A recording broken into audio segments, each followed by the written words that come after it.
Version 4.1. Initializing upgrades. Accessing peace. Existing without violence, with the ability to calmly resolve conflict. Downloading love. An overwhelming, deep, positive affection towards others. Activating liberty. Living your life as you see fit without infringing on the lives of others. Welcome to Peace, Love, Liberty Radio, online at fppradio.com. I am your host, Darryl W. Perry, the Liberty Penguin, the Wombat, the uncut cocaine of libertarianism. And today is Wednesday, 1 week and 1 day before Turkey Gobble Day. Not that I really celebrate it, but I know a lot of people are looking forward to it. Really, the only thing that's going to be different for me on Turkey Gobble Day is I'm not going to be able to do my primary job, which means I don't get paid for that day. And there's probably going to be some football watching. Hopefully the gym is open and I'll be able to go get a workout in. And I really, other than that, have no clue what I am doing on Turkey Gobble Day. How about you? And again, because today is Wednesday, and yes, I'll do another Ask Me Anything next Wednesday, and the Wednesday after that, and the Wednesday after that, because that's what I do on Wednesdays. It's the Ask Me Anything. And now I've got some leftovers. I know, it's a week before Turkey Gobble Day, and I already have leftovers. I have some leftover questions. That is, these are questions that I did not get to last week. And again, you can send questions ama@fppradio.com. Jumping into the questions. Do you eat meat? Yes. Yes, I do. Meat is tasty. Therefore, I eat meat. Well, it's not a therefore, but, like meat is tasty. I like tasty things. Yes, I eat meat. I generally will have some either chicken jerky, pork jerky, or beef jerky. Pork and turkey prefer a little bit more to beef. I know that sounds a little weird, but as far as the jerky goes, turkey jerky is absolutely wonderful. Chicken jerky, pretty good itself. Both of those lower in fat than beef. And I know that there are some people that are like, oh, no, you got to eat all the fat you can and blah, blah, blah. But what I've found for myself, and I'm not going to tell you that, this is the diet that you have to be on, because everybody's body is different, and that's something that some people wind up wanting to deny. They're like, no, this is the perfect diet because it's the one that I'm on. No, everybody's different.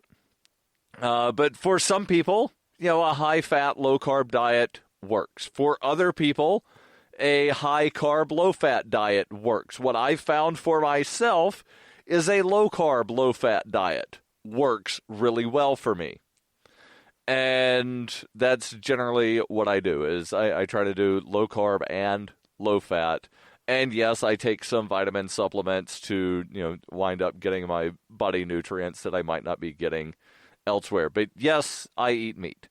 The next question is, if you do, would you eat meat if you had to kill and process it yourself, that being the only way to ever obtain it? And I will answer this in a couple of different ways. I have killed my own food previously. If it were the only way to ever get any meat, possibly. I don't know. And this is a really weird kind of thing because you have to do this thought experiment, right? So if we were living still in a hunter-gatherer sort of lifestyle, I would not be doing this podcast right now. I would be out chasing buffalo or elk or some other thing to wind up providing some food for myself and possibly some others for a few days. Luckily, we don't live in a society to where everybody has to be completely self-sufficient in order to survive. That's one of the things that's wonderful about, this thing that we call society, And I know, that's a collectivist term, man. But society is good in that people don't have to wind up doing everything. I don't have to, make sure that the outhouse is properly functioning. I don't have to dig my own latrine before I go to the bathroom. There's, this thing called indoor plumbing that somebody created, and there are guys for that. There are some people that I do get locally sourced food from. I've got a couple friends that have chickens, and their eggs are very tasty, and I would dare say a lot better than store-bought eggs. I've got a friend that raises pigs, and he puts a lot of work into feeding those little bacon seeds to turn into big giant things that weigh several hundred pounds that wind up getting turned into pork chops and bacon and ham and several other things. So if the only way to get meat were to go hunt it myself, I have to ask, would the only way to get any food be to go hunt and gather myself? Or, in this hypothetical, could I still go to a grocery store to buy other things that aren't meat? And that's the weird thing with hypotheticals, right? Especially in the Ask Me Anything format, as to where somebody can throw out a hypothetical. And I've got all of these kind of objections to the hypothetical, and I can't get that, sort of reaction in real time. So hopefully the questioner here will wind up sending some clarification to ama@fppradio.com. The next question is actually kind of a statement as a follow-up to the if the only way to eat meat were to kill and process it yourself, ethically, it would seem the only way to avoid enslaving reapers. Now, I don't think that you could call the people that are being subsidized with money, compensated is probably the better term, but some of them are being subsidized. A lot of farmers wind up getting federal tax subsidies. The people that I know that I get food from, they don't get the subsidies, but they're being compensated. You can't call somebody that is voluntarily entering into an agreement to have been enslaved. And I'm not sure what they mean by reapers in this, but we'll delve into it just a little bit more. Stay tuned. This is Peace, Love, Liberty Radio. In 2115 New England, there are no borders, no states, and no regulations, yet never has a more peaceful and prosperous place existed. But Mr. Drake's security company has seen better days. Faced with the prospect of waning power, Mr. Drake intends to replace the anarchy of New England with a government. But at what cost? Will anybody care? And can anyone stop him? Anarchy in New England by Joe Jarvis is available from Amazon.com and all major bookstores. Are you tired of governments murdering people around the world? Stop using their money. There is an alternative. Bitcoin is a stateless, free market, non-political currency. Bitcoin cannot be inflated or controlled by any government. By using their money, you are helping the state. Stop doing it. You have an incredible alternative available now. Learn it, use it, spread it. Get started with Bitcoin at weusecoins.com. That's weusecoins.com. You're listening to Peace, Love, Liberty Radio, online at fppradio.com. Ross Ulbricht was sentenced to life in prison for operating the Silk Road. But that's not the end of the story. Ross is trying to get out, but he needs your help. The free Rossathon is happening Sunday, December 4th from 2 to 10 p.m. Eastern, featuring Roger Ver, Cody Wilson, Doug Casey, Tom Woods, and dozens of equally seditious speakers. Go to freeross.org right now and register for this free event. It's a fundraiser for Ross's appeal, so prepare to be inspired. freeross.org. That's freeross.org.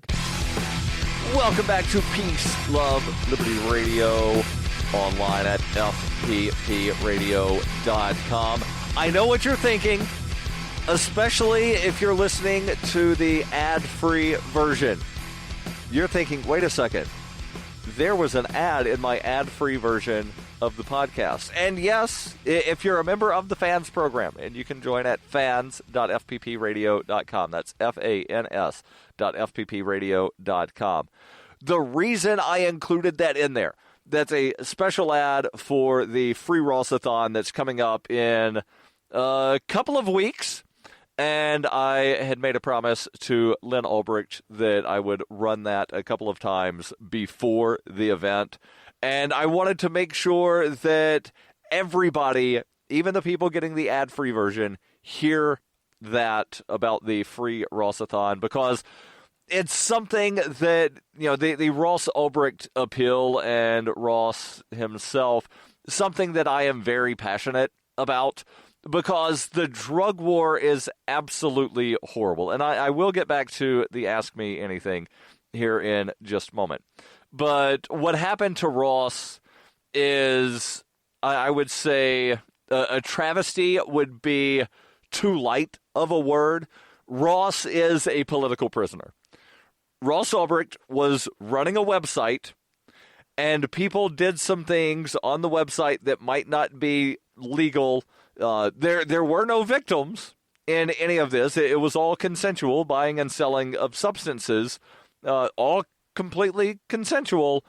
But because Ross created the website and the feds didn't like that, they threw the book at him. He's serving 2 life sentences plus 40 years. And he is appealing this. Hopefully, the appeal winds up going in his favor. There was a lot of horrible stuff involved where there were federal agents that were corrupt, stealing money, threatening Ross to wind up getting more money, and a lot of corruption. And none of that corruption was able to be presented at trial. And the corruption in and of itself would give any rational human being reasonable doubt as to whether or not Ross Ulbricht was guilty or not. But because none of that was allowed to be presented at trial, Ross Ulbricht was convicted in a kangaroo court and again sentenced to 2 life sentences. I don't know why it's so hard for me to say 2 life sentences plus 40 years. But coming up on December 4th, there is that free Ross-a-thon.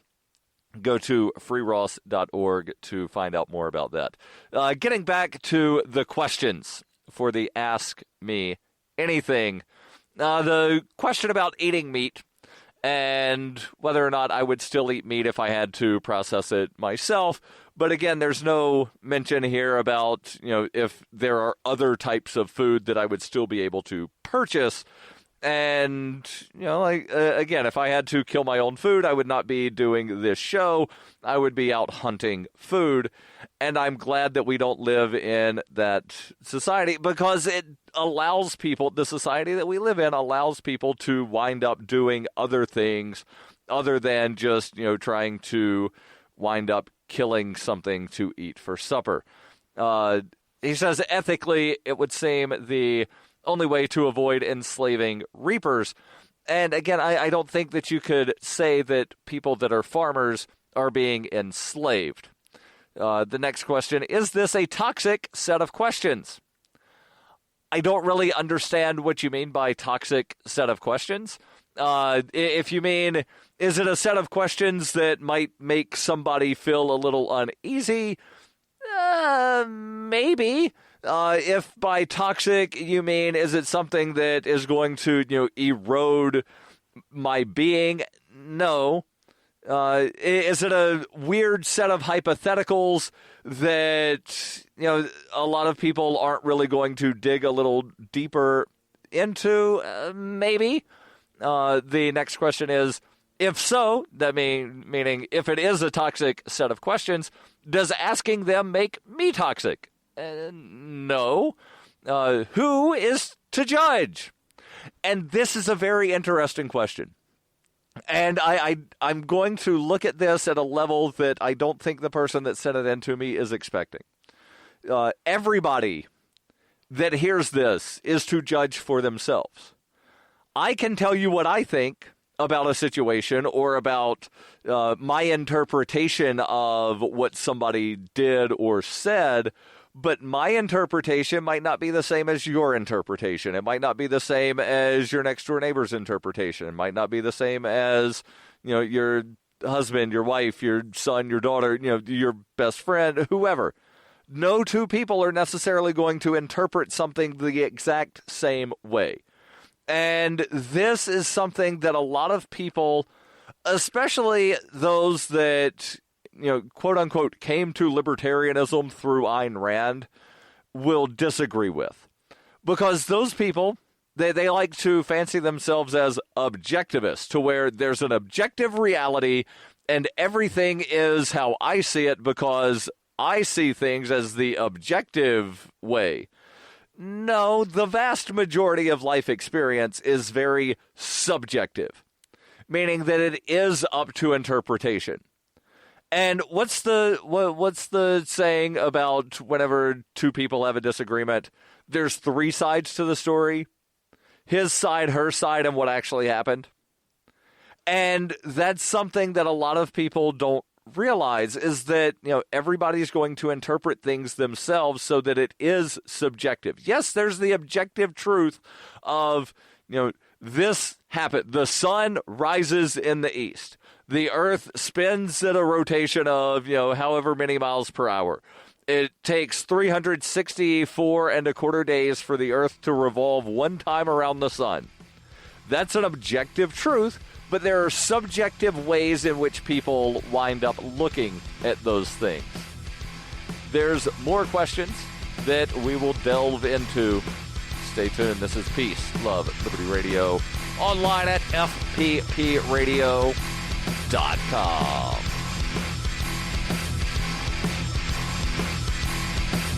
Are you sick of government lackeys who say you didn't build that? Are you tired of elitists who think you need a government permission slip for everything? Everything you do is an A to B conversation, and the government should see their way out of it.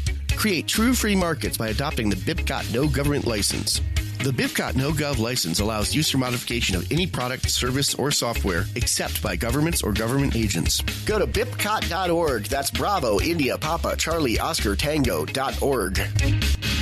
Bitcoin Not Bombs is a launching pad for nonprofits and social entrepreneurs into the financial freedom of the Bitcoin economy. Bitcoin Not Bombs offers premium publicity campaigns designed to facilitate an organization's adoption of Bitcoin as a payment system. Bitcoin Not Bombs is fully committed to being the hub of the nonprofit sector of the Bitcoin economy, maximizing the potential cross-promotion of all our clients and commercial partners. To learn more, visit bitcoinnotbombs.com. Hi, this is Roger Paxton from the Lava Flow Podcast, the Free Coast Freecast, and Pax Libertas Productions, and you're listening to Peace, Love, Liberty Radio with Darryl W. Perry. Hey, welcome back to Peace, Love, Liberty Radio, online at fppradio.com. We'll get back into the questions here in just a second, but first I want to make sure that I mention Roberts & Roberts Brokerage. For nearly 40 years, since 1977, that's nearly 40 years, Roberts & Roberts Brokerage has been a trusted source for buying and selling precious metals like gold and silver. They also take Bitcoin for precious metal purchases and have permanently removed the minimum purchase amount for all orders paid in the digital currency. Call Roberts & Roberts Brokerage today for knowledgeable advice on buying and selling precious metals and a forward-thinking approach to new technologies. 800-874-9760. That's 800-874-9760. Or visit online at rrbi.co. That's rrbi.co. Getting back into the questions, the Ask Me Anything, still in the leftovers. That being questions that were submitted prior to last week that I did not get to last week. Next question is, art is pretty, but is it not wasteful of resources and toxic to the environment? Now, again, this is one of those things of, the subjective versus objective. And I would say that there's not really an objective answer to this, because again, everything is subjective. From where I'm sitting right now, there are 4 pieces of art that I can look at. All of them very pretty. Would life, still go on if I did not have these 4 works of art? Certainly, it would. Would whoever made these, and these all came from different people, but would whoever made these be in the position that they are right now? I would say probably not. And again, this goes back, in a way, it's related to the earlier question about, would you eat meat if the only way to get it was to go kill and process your own food? Would you eat vegetables if the only way to get them were to grow your own? You couldn't barter for anything. You had to go out and manually farm yourself. Well, then, the vast majority of businesses that currently exist would not exist. If nobody ever created art, then people would be, farming when that's not what they're passionate about. It's not what they care about. They're only doing it because somebody says, no, you can only eat things that you grow. And I'm glad we don't live in that society. I'm glad we live in a society to where people can make pretty pictures. Now, the question of, is it wasteful of resources? I would say it's no more wasteful than some of the houses that people build where they've got like 10 rooms that nobody ever uses. It's no more wasteful than the collection of plates and silverware, the fine china, if you will, that stayed in the china cabinet at my grandmother's house that nobody could ever eat on. There's a bunch of damn plates that nobody can touch. That's just as quote-unquote wasteful of resources as the art that I'm looking at, and I don't think that either one of them are wasteful of resources, because I have no right to tell you what you do with the money that you earn. I have no right to tell you what you do with the land that you have purchased. Now, the next part of this, is it toxic to the environment? Now, if somebody were doing a quote-unquote art display to where they pooped in, some lake somewhere, yeah, that's probably toxic. But just, the painting itself, I don't see these as toxic. And, there's then the question of, well, how do you determine whether one of those is toxic or not? Well, what's the word? Pollution?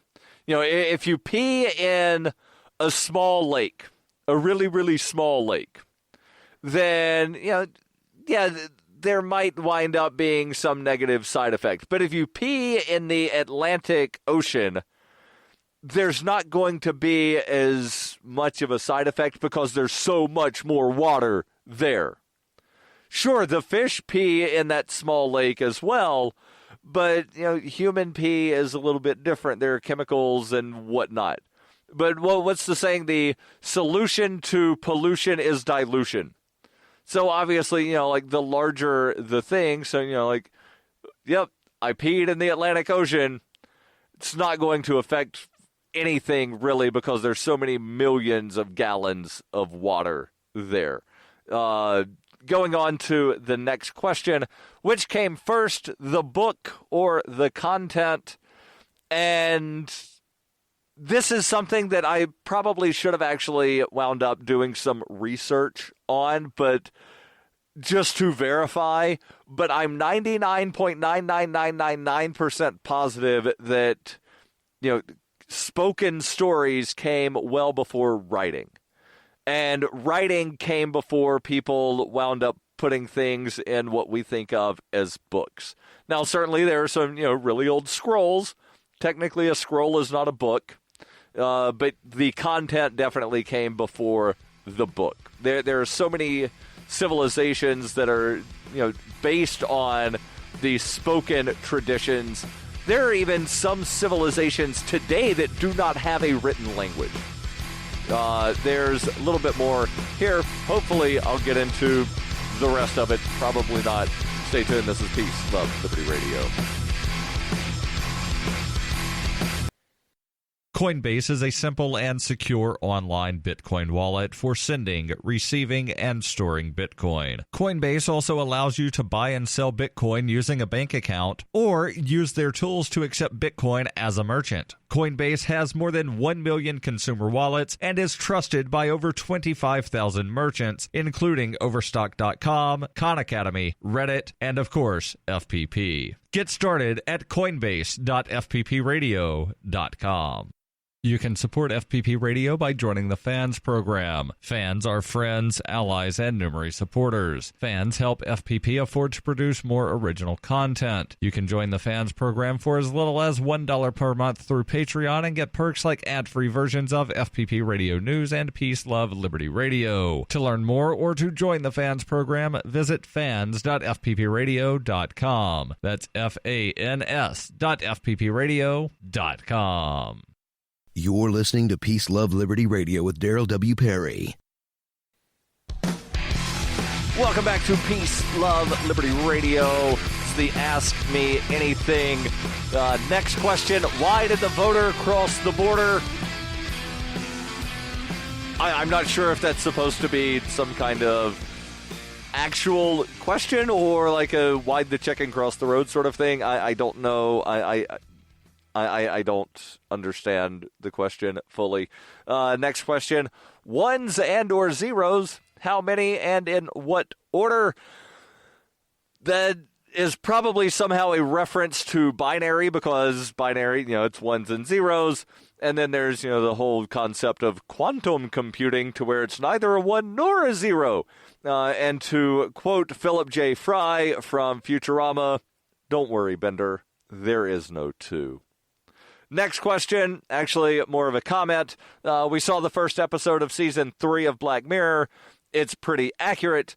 I think they are talking about my assertion that that episode of Black Mirror is kind of how, a reputation-based society would work to where everything is just so fake. Next question, how can we be certain that no country is free? It's hard to get coverage of genuine local or national news and information. It seems like a leap of faith to believe we know the truth beyond our borders when we don't even know what's really going on within them. And I'm going to put on my tinfoil hat here for a moment and say that there's a book that it's a fiction book, but you should read it and it will, kind of change the way you view some stuff, especially in line with this question. The book is Flight Grounded by Joe Jarvis. I published his first book, Anarchy in New England. I recommend both of the books, but specifically Flight Grounded deals with this kind of thing. And without giving away the plot, I will just leave it at that. But the how can you be certain that no country is free? Well, how can you be certain that, anything other than me and you exist? And to steal a line from Lionel, I'm not so sure about you. Final question, and I'm actually getting through all of these. Hooray, hooray. What are your thoughts on archive.org? Archive.org being the Internet Archive. They have the Wayback Machine. I love the idea. I love it, love it, love it, especially the Wayback Machine where you can go and look and see what different websites looked like at different times, and you can see the progression. Love the concept, love it, and it's, putting things in the public domain, and that is a wonderful thing. This has been Peace, Love, Liberty Radio. Don't forget, every Wednesday I answer your questions. Send those over ama@fppradio.com. The podcasts of FPP Radio are licensed under Copy Heart. We believe that copying is a form of flattery and do not abide by the copyright laws. Those laws serve to restrict the flow of ideas which no one can really own. Copying is an act of love. Love is not subject to law. If you enjoy the show, consider joining the Fans program and get perks like ad-free versions of Peace, Love, Liberty Radio and FPP Radio News, and also get a copy of the monthly newspaper FPP News. To learn more or to join the Fans program, visit fans.fppradio.com.